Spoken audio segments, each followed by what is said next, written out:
ఈనాటి సమావేశంలో ఒక కార్మిక నాయకుడు హోదాలో కానీ సామాన్యమైనటువంటి ఒక వ్యక్తిగా కానీ కాకుండా సీనియర్ సిటిజన్గా కేవలం ఈనాడు సీనియర్ సిటిజన్స్ ఆంధ్రప్రదేశ్లో ఉన్న సీనియర్ సిటిజన్స్ సంఘానికి కన్వీనర్గా వ్యవహరిస్తూ ఈనాడు నా 87 సంవత్సరాల అనుభవంతో 87 ఇయర్స్ అనుభవంతో నేను గతంలో భారతదేశంలో అనేక రాష్ట్రాల్లో రైల్వే పరంగా ఉద్యోగం చేయడమే కాకుండా రైల్వే కార్మికులకు సుమారు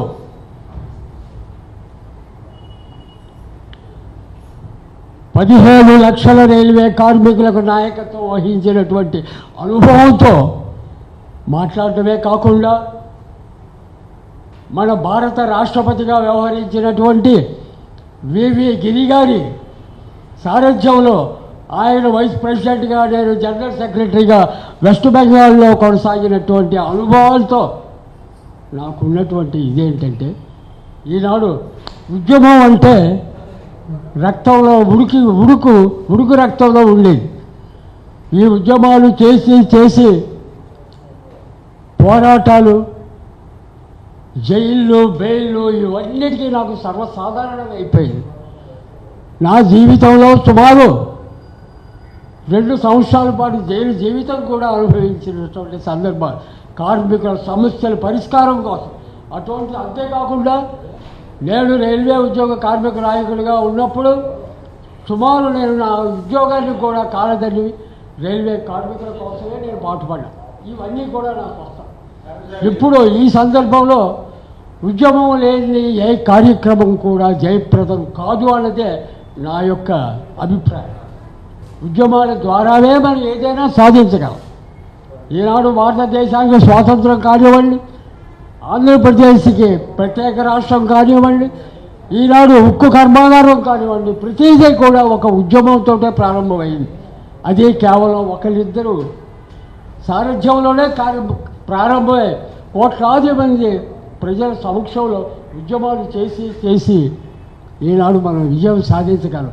అటువంటిది ఈనాడు విద్యుత్ ఛార్జీలు, స్మార్ట్ మీటర్ల విషయంలో గతంలో కూడా ఈ విషయంలో చాలాసార్లు నేను మన రామారావు గారు ఉద్యమాలు చేసిన సందర్భాలు అనేకం ఉన్నాయి. ఇక్కడ ఈ విద్యుత్ విషయంలో విద్యుత్ అన్నది మన జీవితంలో ఒక భాగం. దాన్ని ఆసరాగా చేసుకొని ఈ ప్రభుత్వాలు మనల్ని పీడించడానికి బయలుదేరాయి. అందులో ప్రముఖులు చాలామంది ఉన్నారు. మనకి తెలియని వాళ్ళు కాదు, అందరూ మన కళ్ళ ముందు వెతికిన వాళ్ళే.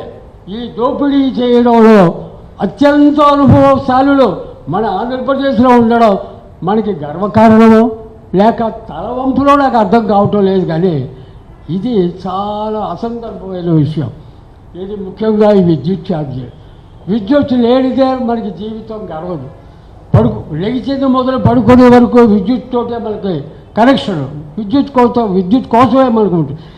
విద్యుత్ ఛార్జీ ఎంత పెంచినా వినియోగదారులే కదా, వాళ్ళే కడతారు, కాకపోతే ఫీజులు లాగా బారేస్తాం అన్నదే అధికారులు తాలూకా నాయకుల తాలూకా ఒక మైండ్ సెట్. దాన్ని మనం వాళ్ళ మైండ్ సెట్ని మార్చగల శక్తి మనం ఓటుతో గెలిపించినటువంటి మన ప్రతి పౌరుడికి ఉందన్న సంగతి మీ అందరికీ కూడా నేను మనవి చేస్తూ ఉన్నా. మనం వెనుకయ్య వేయకూడదు. మనం వేసినటువంటి ఆ ఓటు హక్కుతో ఈనాడు వాళ్ళు లక్షల కోట్లు సంపాదించేస్తూ మన నెత్తినెక్కి నాటకాలు ఆడుతూ ఉన్నారు. వాళ్ళని దించే హక్కు కూడా మనకు ఉండాలి. వాళ్ళకి దించి అంటే రీకాల్ చేసే హక్కు కూడా మనకు ఉండాలి. కానీ అది అంత సులువుగా జరిగే పని కాదు. కనుక దాని మీద తర్వాత మాట్లాడదాం. ఈ విద్యుత్ ఛార్జీలో స్మార్ట్ మీటర్ విషయంలో ఏమిటి అంటే, ఈ దోపిడీ అనేది ఈనాడు కాదు. మనకిప్పుడు ప్రస్తుతం ఉన్నటువంటి ఒక ముఖ్యమంత్రి ఉన్నాడు. అతనికి 40 ఏళ్ళు 50 ఏళ్ళు రాజకీయ అనుభవం ఉంది. ఎందులోనూ దోపిడీలో కూడా అతనికి అంత అనుభవం ఉంది. ఒక పరిపాలనలో కాదు, దోపిడీలోను దోచుకోవడంలోను ఒక రంగం కాదు, అన్ని రంగాల్లో ఆయనకి అనుభవం ఉన్నటువంటి వ్యక్తి. అనకూడదు. ఆ బాబుతోటి నాకు కూడా కొన్ని సంబంధాలు ఉన్నాయి, కొంత రిలేషన్షిప్, అభిమానం కాదు ఇది, ఒక రిలేషన్షిప్ ఎవరా రామచంద్రమూర్తి అనే ధోరణి, అంటే ఆ రకంగా నేను ఉండేవాడిని ఆ రోజులు.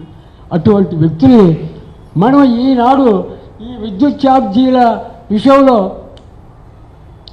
అనవసరంగా పెంచినటువంటి విద్యుత్ ఛార్జీలు ఎప్పుడో 2 ఏళ్ల క్రితమో 3 ఏళ్ల క్రితమో మనం వాడినటువంటి ఆ విద్యుత్పై ఇప్పుడు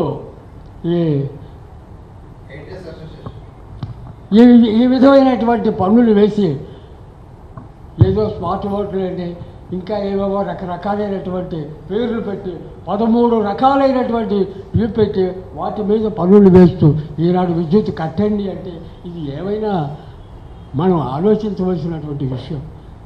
ఎప్పుడో గడిచిపోయినప్పుడు ఇప్పుడు కట్టండి అంటే అది ఏమని అనుకోవాలి. గతంలో 2019కు ముందు కూడా ఈ బాబు గారే ఉండేవారు.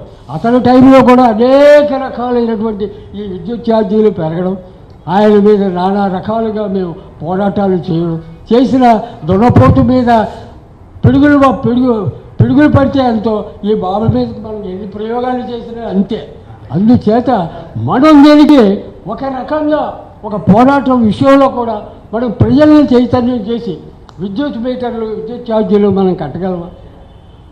నేను ఒకే విషయం చెప్తున్నా, 0 వోల్ట్ మీద నెలంతా కాలక్షేపం చేసిన వాడి బిల్లు 1000 రూపాయలు వచ్చింది అంటే అది ఎవరైనా నమ్మే శక్తా?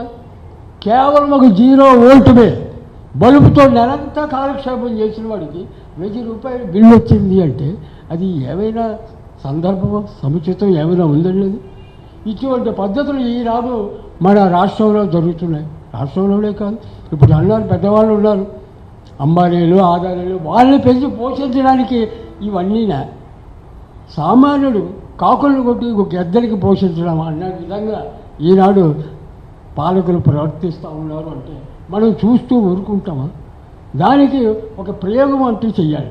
దానికి విరుగుడు అన్నది మనం ఆలోచన చెయ్యాలి. మనం మాట్లాడతాం, అన్నీ బాగానే ఉన్నాయి, పత్రికల్లో వస్తాయి, టీవీల్లో వస్తాయి, అన్నీ వస్తాయి, కానీ చెప్పబడిపోకూడదు. దానికి ఫాలో అప్ ఉండాలి. ఏమిటి ఈనాడు రౌండ్ టేబుల్ సమావేశం మనం అంతా చేసాం, దీనికి నెక్స్ట్ ఫాలో అప్ ఏమిటి? మన ఇంటింటికి వెళ్ళి ప్రతి వాళ్ళకి వెళ్ళి ప్రచారం చేయడమా? లేదంటే ఉద్యమాన్ని తీవ్రతరం తీసి తిరుగుబాటు చేయడమా? గతంలో మనం చదువుకున్నప్పుడు సిపాయిలు తిరుగుబాటు అని చెప్పి పెద్ద ఉద్యమం ఉండేది, సిపాయిలు తిరుగుబాటు ప్రభుత్వం మీద. అలాగా ఈనాడు ఈ విద్యుత్ ఛార్జీల మీద ప్రజల తిరుగుబాటు అనేది మనం చెయ్యలేమా? బాబు నాయన అని చెప్పి మనం శాంతియుతంగా కార్యక్రమాలు చేసినా సరే వాళ్ళు ఒప్పుకోరు. వాళ్ళకి అక్కర్లేదు, వాళ్ళకి కావాల్సిన డబ్బు వచ్చేయాలంతే. సాయంకాలం ఉదయం డ్యూటీ వచ్చిన తర్వాత సీట్ ఎక్కిన తర్వాత దిగేసరికి డబ్బు మూటలన్నీ లెక్క పెట్టుకోవాలి ఈ మంత్రులు ముఖ్యమంత్రులు. ఇది వ్యవహారం. దానికి విరుగుడు మనం ఆలోచన చేయవలసినటువంటి బాధ్యత ప్రతి ఒక్క పౌరుడి మీద ఉందని చెప్పేసి నేను మనస్ఫూర్తిగా అందరికీ కూడా నేను విజ్ఞప్తి చేస్తూ ఉన్నాను. ఈ రౌండ్ టేబుల్ సమావేశంలో చెప్పినటువంటి విషయాలు చాలా చక్కగా ఉన్నాయి, ప్రతి ఒక్కరూ అనుభవంతో మాట్లాడారు. అందుచేత ఇవన్నీ కూడా మనం క్రోడీకరించి రోడ్డెక్కిన నాడే ఈ సమస్య పరిష్కారం అవుతుంది అని చెప్పేసి నేనైతే నమ్ముకుంటూ మీ అందరి ముందు ఈనాడు సెలవు తీసుకుంటున్నాను.